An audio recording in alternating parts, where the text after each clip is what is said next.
This is Blake Judd from Nachtmystium, and you're watching Bay Area Rocks. You're watching Bay Area Rocks, and I'm Bassy, Stacy, and we're here with Nachtmystium. Will you please introduce yourself? I'm Blake Judd from Nachtmystium. From Chicago. From Chicago, Illinois, right? Yep. Cool. How long have you guys been a band? We've been together for just over 10 years now. So, yeah. Awesome. Tell me about your new record and how there's a part 1, part 2. The black metal records are, it's a series, it's a conceptual series within like the lyrical content based around, like urban abuse and just drugs and counterculture. And so that was like kind of the connection as far as like an aesthetic goes. And then musically, the first record was more of a psychedelic kind of experiment. And then the second album is supposed to kind of have more of like a driving rock vibe to it, and there's a lot of like old goth rock influence in it, Christian Death, Bauhaus, Joy Division, stuff like that. So we just tried to fuse all that stuff together and make something unique with it. And then, like I said, the lyrics and the themes of the two records are connected, which is like what the series was about. So we're done with that now, though, and moving on and doing something different for our next record. Awesome, and you guys just started your tour, and tell me a little bit about where you played at and what's been going on with the tour. We started with Cradle of Filth down in Houston, Texas, and from there we went to Dallas and headed over to Tempe, did Los Angeles, Pomona, and are now working our way up the West Coast, heading towards Vancouver. And then we cut east again from there, do Calgary and Edmonton, and then back down to Denver, go to Chicago, and then we do the whole Northeast and like French Canada, and go all the way down to Florida. So it's a long one. It's 6 weeks. So it should be really good. It's been really great so far, though. Cradle of Filth have been very, really great guys to tour with, actually. Very modest, no rock star attitudes. They've been very helpful and friendly with us, which is cool because, sometimes when you're out with bigger bands, you just don't get treated as respectfully as, you might wish you were. And they've been nothing but great to us. So it's been really fun so far. And who's playing with you guys in the band now? We have Andrew Margashevsky playing guitar, who was actually in the band back as early as 2002 and was on the self-titled mini-CD and Demise and wrote a lot of Instinct Decay with me. And he moved out of state for a while, so now he's moved back to Chicago and we've hooked back up, so he's back in the band playing guitar. And Charlie Fell from Drew's other band, Lord Mantis, this is a Chicago-based band on Candlelight Records. He's been playing drums for about a year now. Right after we recorded the newest record, he joined and has been touring with us. We did over 140 shows with him last year, and he's on board from here on out. It's going to be on the next record. He's permanent as far as we're concerned.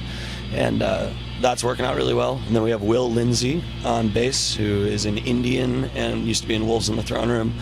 He played on Addicts, so he's out with us. And then Sanford Parker, who records all of our records, is out doing all of the synth and Moog psychedelic effects and all that shit. So that's the first time he's been able to tour with us. So, and because he's our engineer for the records, he can really bring what we do in the studio to the live setting in a way that we haven't been able to do before. So it's working out really, really well. And this lineup has in the foreseeable future, nothing's going to change at all. I would like to keep this together indefinitely. And the only reason there's been so many members of this band is because people can't always travel and be gone as much as I would like to be. And it's taken me 10 years to find 4 people who are dedicated enough to put all that time into it, are manageable people to deal with as personalities go, and then are competent enough musicians to be able to play and perform at the level that they do. So everybody's great and it's awesome, and we're all having a good time and getting along really well. So it's looking like things are going to go well for us for the foreseeable future. Great. Well, that's good to hear that you have a solid lineup now and everything like that's going on for you guys. What festivals have you played, and what festivals have you got coming up in the future? Last year we did Festung Open Air, which is in Bitterfeld, Germany. That was really cool. It's a more underground, smaller open air festival by European festival standards. It's smaller, but it was still, I think it was like 1,500 to 2,000 people. And just like any other festival, it's like a little village set up out in the middle of a field and metalheads everywhere. It was really great. Played with some bands that we absolutely love, like Vomitor from Australia, who I never thought I'd get a chance to see. Gospel Horns were there. They're friends of ours as well. So it was really, really neat to get to, hang out with people and see, from Australia, and we're from the States and over in Germany, so that was a good one. We played Inferno Festival, which was excellent, treated really well, had a great response there. Did Roadburn, which was one of the best shows we've ever played. We had some guest members for that show too. We had Tune from Astrosonic playing with us. It's just a Dutch psychedelic metal rock band. And then Ron Van Herpen, who plays guitar for The Devil's Blood, filled in for us as a lead guitarist for that show, and he's like an Eric Clapton caliber, just phenomenal guitarist. So he brought a really, really amazing presence to that show for us, and that was really killer. So and memorable, just a memorable experience. The people who do Roadburn are some of the most professional and most caring, honest concert promoters I've ever dealt with in my life. I don't know people that believe in what they do more than Roadburn. So that was just a phenomenal experience for everybody. Sounds refreshing. Yeah, for sure. We actually got a multi-tracked recording of the show as well, and a great room recording to match, so we mixed it all in the studio after the fact, and there's an LP that just came out on Burning World Records, which is the Roadburn folks record label. They did a 12-inch gatefold LP of the show, so that's out now, and we're psyched about that. So that was one, and then to finish your question about the festivals, trying to think, we played the Oya Festival in Oslo, Norway, which was really cool. It's kind of like a Bonnaroo thing almost, where there's MIA played the same day, the Stooges, the Flaming Lips. It was a really bizarre lineup, and the only other band that was even close to metal was Wardruna, which is members of Gorgoroth. It was like Gaul and the old drummer Kvitfarth. They're all doing this weird kind of Nordic folk music. So we were by far the most extreme band on the package, and it was really cool. We didn't know how it would go over. We played to a couple thousand people. We were received really well and had a really fantastic time at that too. So that was the last thing we did last year. Cool. Wrap it up. Do you have anything coming up in festivals? Yeah, we're doing two small festivals in the States. We're playing the Alehorn of Power Festival in Chicago. We're co-headlining with Orange Goblin in June. Yeah, that should be really fun. That's on June 11th in Chicago for anyone who wants to come see Orange Goblin. They're not traveling too much, I don't think, so that'll be good. And then we're playing the Central Illinois Metal Fest, and I think it's July 21st or 22nd, somewhere in there, which is like an average size U.S. festival, and about 1,200 people. It's a big room down in Urbana, which is kind of a strange place in Illinois. It's very central Illinois, as the name implies, which is not in a very densely populated area, but surprisingly people travel to the festival, especially regionally. So we anticipate that that'll be good. And then in August, we're going over to Germany to play Party Sand with At the Gates and Morbid Angel. We're playing the same night those guys are. So on the main stage, we're really looking forward to that. That's going to be a big one for us. Sweet. So you said you're writing a new album now. How many songs do you have written, and also do you have a name for the album out yet?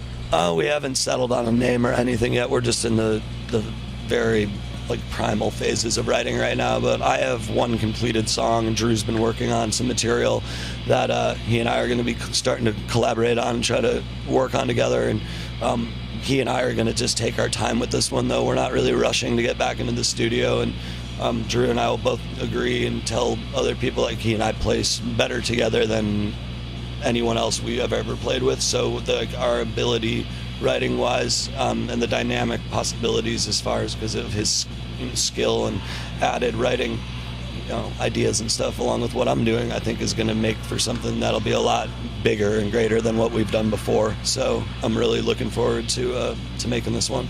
Great. And what band have you not shared the stage with yet that you would love to share the stage with? That's an interesting question. I've never had anyone ask me that before. Thank you. God, I don't have Ministry. Yeah, I'd love to be out with Ministry. Or Killing Joke, right? Aren't you a big Killing Joke fan? I am indeed. Actually, they played 2 shows in Chicago, and we were trying like hell to get on as support. We couldn't get it. They have a lot of management and stuff, and I just think we were ignored basically. Some metal band wants to open, they didn't care. But I would love to go on tour with Killing Joke if the opportunity presented itself. It'd be really cool. Well, I have to say, we got to interview them, and they were the nicest guys ever, and they were just so smart. So they're awesome people. So I hope you get to tour with them sometime. Yeah, good to hear. Yeah. So what bands are you listening to now? Like maybe new bands that are out?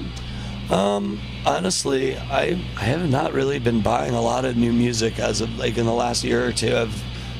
I honestly am so busy with Nachtmystium. You know, we were on tour we played a show once every 72 hours on average last year. So when I'm at home, I honestly am just not spending much time with music, and I listen to the records that I have. And despite I just don't have time to go out and check out new music as much as I would like. I don't go to shows because I'm on tour all the time, and last thing I want to do when I'm home is go to a concert, just because that's kind of what I do for work. Yeah. So it's not too often that I go out to gigs anymore. But I pay a lot of attention to what's happening at home, especially in the circle, just the people in this band. I really love Indian from Chicago. They have a new album coming out on Relapse that's fucking phenomenal. Will, our bass player, is playing guitar in that band as well, and they wrote a really, really crushing record. And then Lord Mantis, Drew and Charlie's other band, has their new record coming out on Candlelight, which I actually got a chance to go in and do some guest vocals on some songs and be involved a little bit. It came out really great, and those two records are probably the records I'm most excited about for next year. Great. So what's the metal scene like in Chicago? Is there a lot of places to play? Are there a lot of bands that are going off right now? I know you mentioned your band members' bands, but is there a good metal scene going on there? Yeah, absolutely. Chicago, I think, has always had one of the strongest metal scenes in the country. The shows have great turnouts. There's a lot of bands, and there's plenty of places to play. We're one of the only cities that I can say we have 3 or 4 metal nights a week that you can choose from to go to at bars and nightclubs, one of which is at a place called Exit, where I manage when I'm home, not on tour, and we do a metal night on Sundays. And there's, then Monday night there's one somewhere else, and Wednesday there's one somewhere else, and so on. So there's always something metal related going on. We had a really awesome metal record store that lasted for 11 years, which is longer than most record stores that are specialty shops last, especially in this economy, and that was called Metal Haven. The store itself is no longer there, but Mark, the owner, is still present, and they do a friend of mine named Trevor Fisher, who's a journalist for the Illinois Entertainer at home. He does a thing at a club that he's trying to turn into, like, I believe a monthly or bi-monthly event we call the Chicago Metal Market, where all the local distros, like the guys running underground record labels, people like Chris Black, who produces all of our records, he has his own small indie label called Planet Metal, and so him and Mark and a couple other guys that have mail orders will all get together and basically set up a giant merch setup like you'd see at a concert, but they just play metal over. It's like a metal record show almost, and it's really cool. I don't know of anyone doing anything like that anywhere else. So in that regard, we have like a lot of things to offer as far as metal goes in Chicago. It's a good city to be in, and it's really centrally located too, which makes traveling very easy, which is good. And you also have a restaurant that has metal, like, food or hamburgers and stuff like that. What is the restaurant called again? It's a Kuma's Corner, and they've got death metal cranking at full volume all day, and have all their burgers are named after metal bands. So what was your burger called again? Tell me. It was just a Nachtmystium burger. So that was a monthly thing. So go order that. Yeah. No, they don't have it anymore. That was back in it was like a monthly thing when Assassins came out. They did that for us, but it helped. Kuma's gets a lot of press. Their food is amazing. Playboy magazine said it's the best pub burger in America, and the Food Network's been in there and things like that. So they get that place. You wait for an hour or two almost any time of day that you go there trying to eat. So it's really popular. It's just funny to see a bunch of yuppies sitting around eating $14 burgers, listening to Cannibal Corpse like loudly. So it's a trip. I'm really happy for them that it's worked and been so successful. Are you doing any more side projects? I know you had that Twilight, right? Are you still doing that? Twilight's kind of on hold right now due to some just problems trying to get everybody together, and there's people all over the country, and we're not really planning on doing much in the foreseeable future. But aside from that, I just do Nachtmystium. I don't really have time for other stuff. So will you guys ever I like to focus on this and just kind of keep it myself on one thing that's working for me. Will you guys ever be able to tour with Opeth again, or? I don't know. That whole situation had more to do with their tour manager, who was just an asshole, and I don't know. I don't know if I'd want to or even attempt to. I don't have any problem with Opeth as people or anything, but that situation was just a ridiculous misunderstanding. It happened a long time ago, and Understandable. yeah, things don't happen like that on tour with us anymore. We're a little more pro than we used to be. Yeah. How do you feel about the black metal scene now? I mean, it depends on what black metal scene you're referring to. Like in Europe, as in just the music and where it's going and the progression of black metal itself. I think there's a lot of bands that are doing cool and interesting things, but also, I'm also kind of a purist at heart, where I love what a band like Watain is doing, or Catharsis. There's a band from Poland called Mgła that I'm really, really into, and they're doing the straightforward, no holds barred, just old school shit, and I love that stuff. But as far as like the genre as a whole goes, I really just don't involve myself in it too much anymore. There's not as much interest on my end in terms of new stuff coming out. I was so infatuated with it for so many years that I kind of burned out on it, and I have probably 3,000 black metal records at my house to choose from, to listen to. So I'm not really digging for new black metal stuff besides that. I mean, not to say if someone played me something that was really great that I wouldn't like it, but it's just not a world that I'm as focused on as I used to be. Understandable. So how do you feel you have progressed in the music scene and playing and touring? How have you progressed as a band? I mean, everything's gotten bigger and better. We're on a bigger label now, which means you have bigger recording budgets, so we were able to do more and spend more time working on and perfecting whatever it is we're trying to achieve.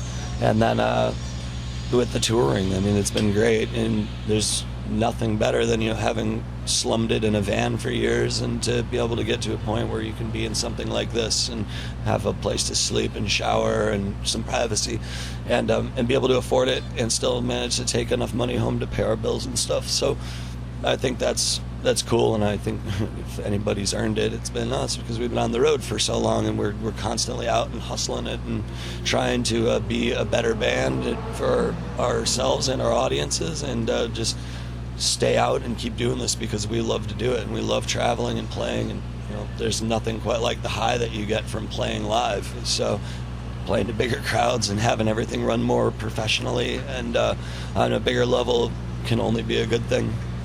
What advice would you give like a younger musician starting out? What would you tell them that has helped you to become a bigger band, and also with your playing and everything like that? What advice would you give them? If someone really believes in their band and they think they really want to go out and tour and stuff, I would say apply the principle of failure is not an option. That's how I've always, that phrase is stuck in my head for years, and that's what I've applied to Nachtmystium, and I've yet to really have anything even kind of peak off. Nachtmystium's been on a constant ascension from day one, and every year everything grows. Our tours, we played bigger and bigger tours every year. Our records do better every time they've come out thus far. And this isn't, just something I'm saying that it's in my head. It's fact. So knowing that and being conscious of it, I see that, the hard work is paying off, and it's very rewarding, and it's a lot of fun. And I feel very blessed to be able to go out and do this constantly and do what I want to do. So keep at it, kid. Yeah, basically. So yeah, as silly as it sounds, like you just have to believe in yourself or whatever. You really do have to. You have to be so sure of it that you'll put it before everything. And then if you're gonna try to have a normal job at home, or get married at a young age, or have kids, or any of those kind of things, buying a house, having a car payment, those things don't collaborate well with the touring musician's life. And unless you're one of the 0.0001% of musicians that become famous instantly, or well known, or even at a point where you get paid something, you got a lot of work ahead of you. So you have to be so sure of what you're doing and go out there and know that you're as good as you can be at it, and that you'll be able to come home and pay your bills. And You know, that's where people.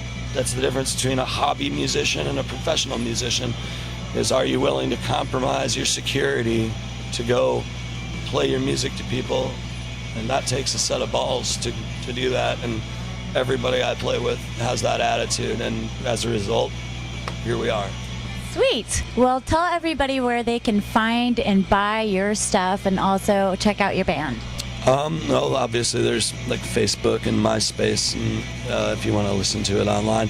And as far as outlets go, Century Media is our label in the United States. If there's any European folks watching, go to Candlelight Records. They are our European label, and you can get those records generally at pretty much any record store of the few that exist in the world these days. So, but it's all out on CD and vinyl, and you should be able to find it pretty easily at your local record shop, or Hot Topic carries a lot of our stuff because Century Media works closely with them, so you can find it there as well. Great. Well, thank you, Blake. I appreciate the interview, and can't wait to see you get up there. You guys kill it. You're watching Bay Area Rock.